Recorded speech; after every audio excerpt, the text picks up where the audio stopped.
तो क्या प्रमाण और लोग भी कभी दिखाए थे या जिक्र किए थे ऐसा कुछ? नहीं, कभी नहीं कोई किया था, जो अन्य गुरु के शरण में गए थे आप? कोई नहीं बताया। बस ये जो बताया जा रहा है वही कीजिए, उसी में आपका लाभ होगा, उसी में कल्याण होगा, उसी में आपका मोक्ष होगा।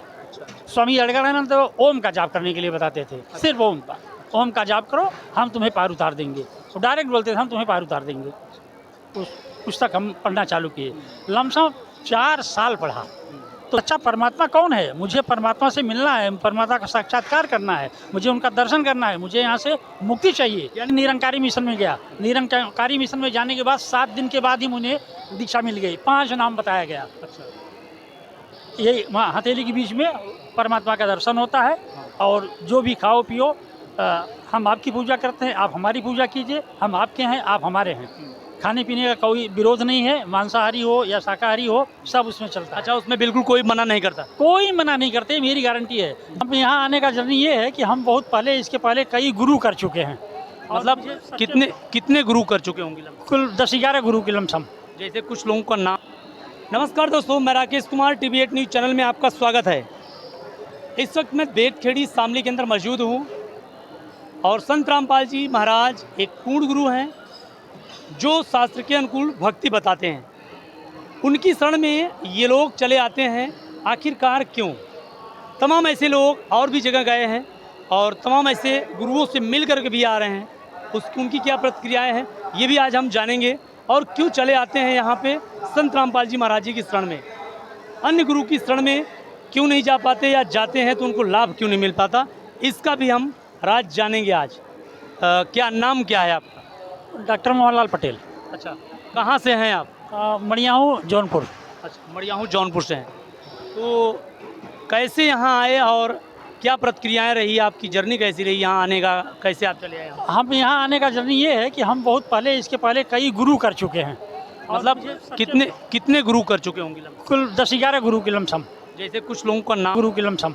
जैसे कुछ लोगों का नाम? हाँ, नाम एक उपाध्याय जी हैं आजमगढ़ के, उनका किया था। एक ईटाएँ, मड़ियाहू से ईटाएँ बाजार पड़ता है 14 किलोमीटर, वहाँ पे एक वैष्णव पंथ के साधु रहते हैं। वो 60 बीघा ज़मीन है, उनसे नाम दीक्षा मैंने लिया था। उन्होंने ओम नमो भगवते वासुदेवाय का जाप करने के लिए बताया। वो 2 साल तक उनका किया, लेकिन कुछ लाभ नहीं मिला। इसके बाद मैं इनको छोड़ दिया। फिर निरंकारी मिशन में गया। निरंकारी मिशन में जाने के बाद 7 दिन के बाद ही मुझे दीक्षा मिल गई। 5 नाम बताया गया। ये वहाँ हथेली के बीच में परमात्मा का दर्शन होता है। और जो भी खाओ पियो, हम आपकी पूजा करते हैं, आप हमारी पूजा कीजिए। हम आपके हैं, आप हमारे हैं। खाने पीने का कोई विरोध नहीं है, मांसाहारी हो या शाकाहारी हो, सब उसमें चलता है। अच्छा, उसमें बिल्कुल कोई मना नहीं करता? कोई मना नहीं करते, मेरी गारंटी है। जब चाहिए तब मैं आपको दिखा दूँ। निरंकारी मिशन में कोई गारंटी, सब कुछ खाओ पियो।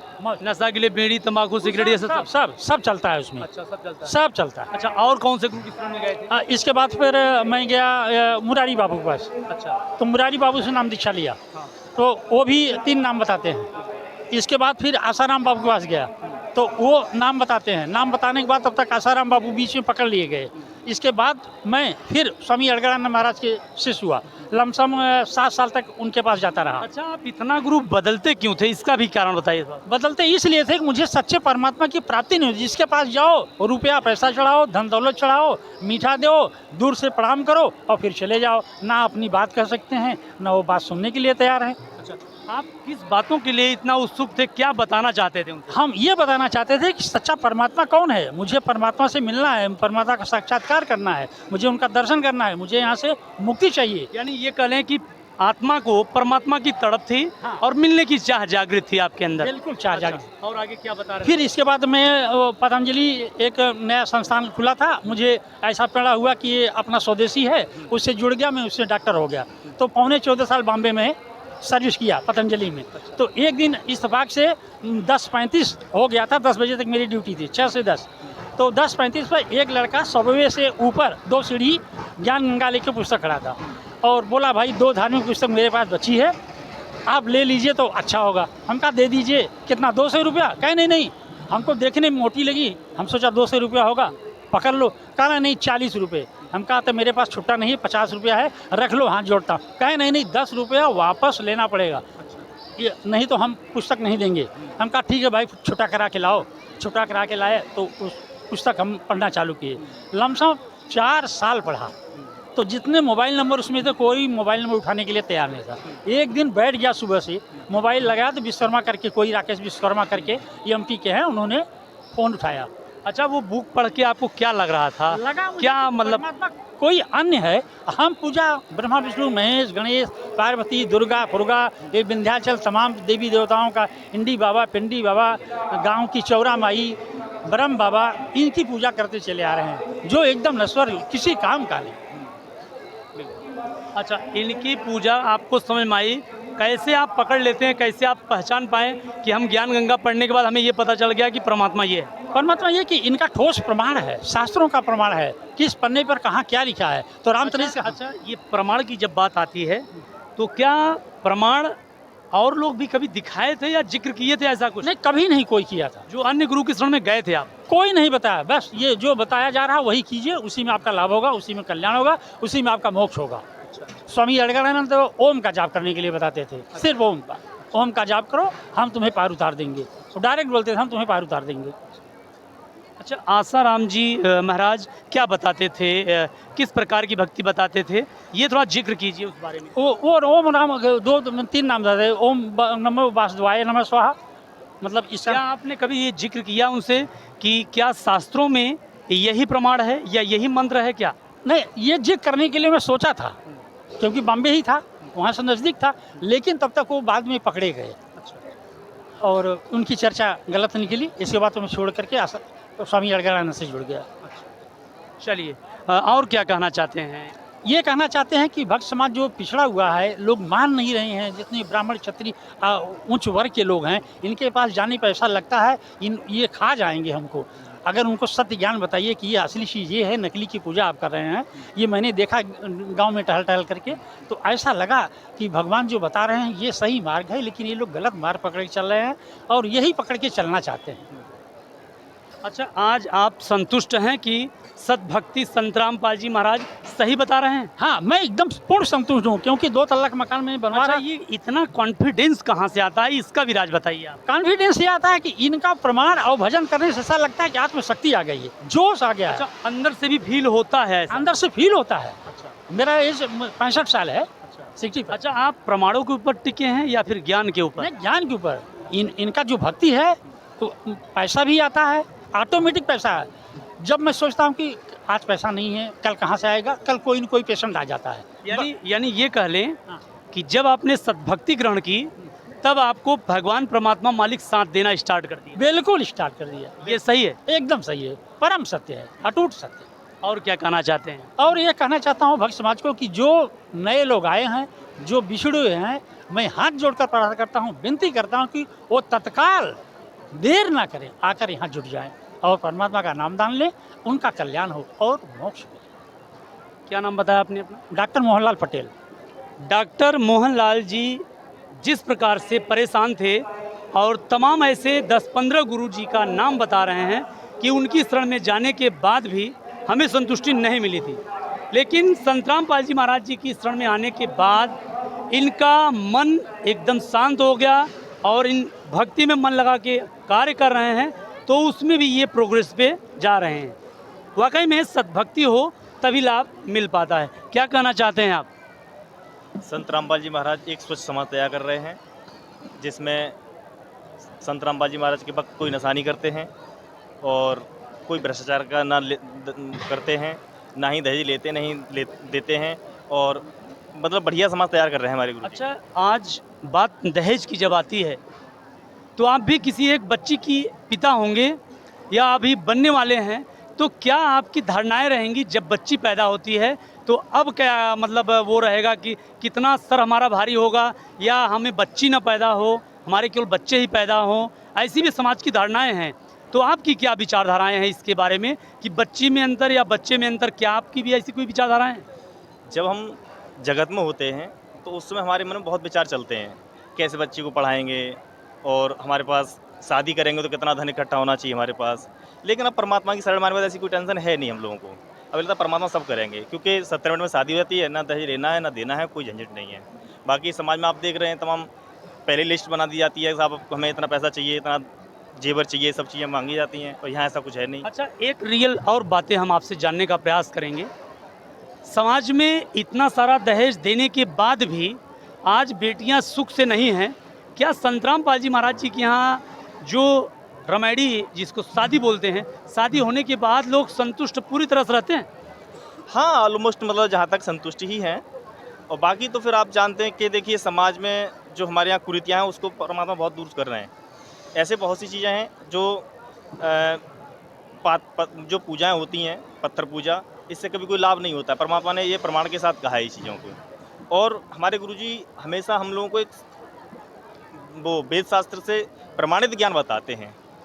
यानी हम अगर ये कह लें कि अब बेटी बोझ नहीं है तो ये ठीक रहेगा? ये बिल्कुल, अब बेटी हमारे लिए कोई बोझ नहीं है। परमात्मा की शरण में 70 मिनट में शादी। यानी एक बातें और रख लें यहाँ पे कि अब हमारे बोझ को संत रामपाल जी महाराज अपने सर पे रख रहे हैं, यानी हम अपनी जिम्मेदारियाँ गुरु जी के ऊपर डिपेंड हो गए, अब परमात्मा संभालते हैं। जी जी, परमात्मा बस जो भी समस्या होती है परमात्मा के सामने हाथ जोड़ो। अच्छा, ऐसा समाज आपने कभी देखा है? जी नहीं, इससे अच्छा समाज हमने कहीं नहीं देखा है। संत तो आपने बहुत सारे देखे, बहुत संत देखे हैं। हमारे यहाँ मथुरा पास में है, वृंदावन जाता था हर महीने, भगवान में बहुत बड़ी श्रद्धा थी मेरी, लेकिन मैं भटक रहा था मतलब। लेकिन यहाँ आने के बाद संतुष्टि है, परमात्मा की शरण मिली, पूर्ण परमात्मा मिले हमें, और हम बहुत खुश हैं यहाँ पर। अच्छा, संतुष्टि भी होती है तो उसका कोई एक पॉइंट आपके पास है जिसको रखने के लिए हमें बताएं कि कैसे संतुष्टि मिल जाती है? देखिए, सबसे पहले बात तो ये कि जो परमात्मा जो मंत्र देते हैं उन्हें बहुत बड़ी शक्ति है। हम लोगों को किसी प्रकार भय नहीं रहता है, कहीं भी किसी प्रकार का। हम कहीं भी रात में जाते हैं, हम खेतों पर जाते रहते हैं, हमें किसी प्रकार कोई डर ही नहीं लगता है। परमात्मा का जो मंत्र दिए हैं उनका जाप करते हैं और चलते चले जाते हैं, कोई टेंशन नहीं है। शास्त्र के अनुकूल बताई गई भक्ति भी उत्तम भक्ति मानी जाती है। क्या कहना चाहते हैं दादाजी? आ जाइए, इधर आ जाइए। क्या कहना चाहते हैं? क्या नाम है? अपना नाम बता दीजिए। हमारा नाम जय सिंह दास है। जय सिंह दास। कहाँ से हैं? हम लालपुरा से आए हैं। इधर आ जाइए, इधर आ जाइए, इधर आ जाइए। आज बात समाज और संत की जाती है तो पूर्ण गुरु की बात आती है कि आखिरकार इस धरती पे पूर्ण गुरु कौन है। तो आपकी नज़रिए से किस हिसाब कौन पूर्ण गुरु है? पार्वती परमात्मा कबीरदास। पूर्ण गुरु कौन है? पूर्ण गुरु पूर्ण पार ब्रह्म है। अच्छा, अगर वास्तविक नाम पूछा जाए या जानकारी के लिए पूछा जाए तो क्या बताना चाहेंगे आप? वो तो गुरु बताते ना। हाँ, वो हमें तुम्हें कैसे बता देंगे? अच्छा, आप किसी अन्य पंथ से भी पहले जुड़े थे या संत रामपाल जी महाराज जी की शरण में ही आए? हम जुड़े नहीं है, लेकिन हमने संत रामपाल जी की किताबें पढ़ी हैं मैंने। अच्छा पहले हम ले गए भक्ति से भगवान तक, अच्छा अच्छा। वो पढ़ी, उसमें बढ़िया बढ़िया चीज़ें लिख रही, भक्ति के योग बात लिख रही। उन्होंने नाम दीक्षा के बारे में दी। फिर हमने लगी ज्ञान गंगा, फिर हमें बढ़िया लगी तो हमने किया, तो जाते तो बढ़िया ले, और जो अटकाएँ उनके डिगाई गए तो वहाँ खाली जातवाद की तो बात करते हैं, लेकिन असली मुख्य जो तारण की बाकी बात नहीं करते हैं। अच्छा, एक चीज़ और है, हम आपसे जानेंगे, जैसे इसके पहले का क्या प्रोसेस था? एक मिनट, इसके पहले का क्या प्रोसेस था? इसके पहले भी आप कहीं भक्ति लिए थे या गुरु दीक्षा इसके पहले लिए थे क्या? पहली ली है हमने आज ही। अच्छा, ये पहली बार ले रहे हैं? आज ही ली है। अच्छा, आज लिए हैं। अच्छा, इसके पहले किस गुरु की शरण में थे? दादाजी, आप इसके पहले किसके शरण में थे? हम तो किताबों के शरण में थे बस। कृपालु दास जी के शरण में? हाँ। कृपालु महाराज इसको बोलते हैं। अच्छा अच्छा, कितने दिन थे वहाँ पे? हैं? कितने दिन थे वहाँ पे? वहाँ तो वैसे ही रहे 10-20 साल। हैं? हैं? 10 अच्छा, साल 20 देखिए, साल। 10 साल के। देखिए हम लोग तो बच्चे हैं, लेकिन आप काफ़ी एजेड और सीनियर हैं, पिता तुल्य हैं, तो आपने वहाँ क्या मिला आपको? मतलब इतने दिन तक उस ज्ञान से क्या क्या प्राप्त किया? हमने ज्ञान गंगा वो अधिकाय हमने कुलगुरु करे थे।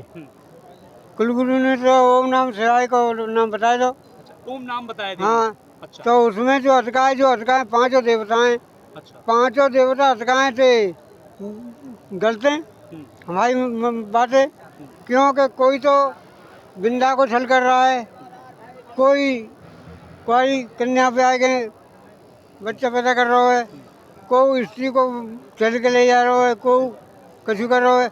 एक देवता हमें तो जिनमें सही न लगो, जो हमें जो दो है ये नाम ये पूर्ण ब्रह्म का दिया है, इसी को हम मानेंगे और कब को मानेंगे। अच्छा, एक प्रश्न और आपसे रहेगा। आप काफ़ी टाइम तक रहे हैं, हमें ऐसा लग रहा है। एक कहावत कही गई थी कि कलयुग एक ही नाम आधारा, सुमर सुमर नर उतरे पारा। ये रामायण के अंदर बताया गया था। तो ये किस नाम की जिक्र की जा रही है, ये कौन सा नाम है, ये कुछ आपको जान? आज राम की जिक्र करी जा रही है, इस राम की नहीं करी जा रही, रामचंद्र की अच्छा, ये रामचंद्र के बारे में नहीं बताया जा रहा? नहीं बताया है। आज राम की बताया है।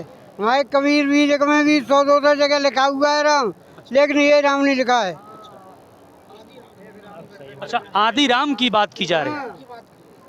दर्शकों, ये कई जगह कंसेप्ट क्लियर हो रहा है और आज काफ़ी सीनियर एजेड लोग हमारे साथ में हैं जो कि काफ़ी पुराने अनुभवी भी हैं और ये बता रहे हैं कि रियल में आदि राम के नाम मंत्र की बात की जा रही थी उस रामायण के अंदर भी। लेकिन अभी तक रामायण पढ़ने वाले को ये नहीं पता है कि कलयुग एक ही नाम आधारा, सुमर सुमर नर उतरे पारा। ये उस नाम, कौन से नाम की बात और जिक्र की जा रही है और ये नाम मौजूदगी या प्रेजेंट टाइम में कौन दे रहा है, कौन है वो गुरु जो ये नाम दे रहा है। तमाम लोगों के ये सारे सवाल थे और आज इस लास्ट वीडियो के लास्ट में आपको पता चल जाएगा कि वो गुरु इस धरती पे कौन है। उसका नाम भी बताएंगे और काम भी बताएंगे, पता भी बताएंगे आपको। क्या कहना चाहते हैं? अभी बोल रहे थे राम के बारे में बोल रहे थे। तो बोले कि राम राम सब जगत बखाने, आदि राम कोई बिरला जाने। तो परमात्मा कहे कि संत रामपाल जी महाराज आदि राम है और उन्हीं के सोचले कि परमात्मा इसमें सतलोक से आए हुए हैं और सभी को सदग्रंथ से खोल कर प्रमाण बता रहे हैं। ऋग्वेद, सामवेद, अर्थ लिखा गया है। गीता अध्याय नंबर 4 का 34 में लिखा गया है, कुछ तत्वदयी संत के शरण में जाने से, छल कपट छोड़कर दंडवत प्रणाम करने से तेरे को परमात्मा ज्ञान देंगे। वो पूर्ण परमात्मा, वो असली राम है। अच्छा, देखिए, आज समाज जिस प्रकार से बच्चों को प्रताड़ित कर रहा है कि दहेज लेने के बाद भी लोग प्रताड़ित कर रहे हैं और बच्चियां सुखी नहीं हैं। और वहीं पे संत रामपाल जी महाराज जी ने बेड़ा उठाया है कि दहेज मुक्त रमेडी या शादी करवा करके आज समाज को एक नई दिशा दे रहे हैं। और तमाम ऐसे संत भी हैं जो कि शादी तो करवा रहे हैं लेकिन दहेज का दे रहे हैं, दहेज को बढ़ावा दे रहे हैं। उसके बारे में आपका क्या कहना है?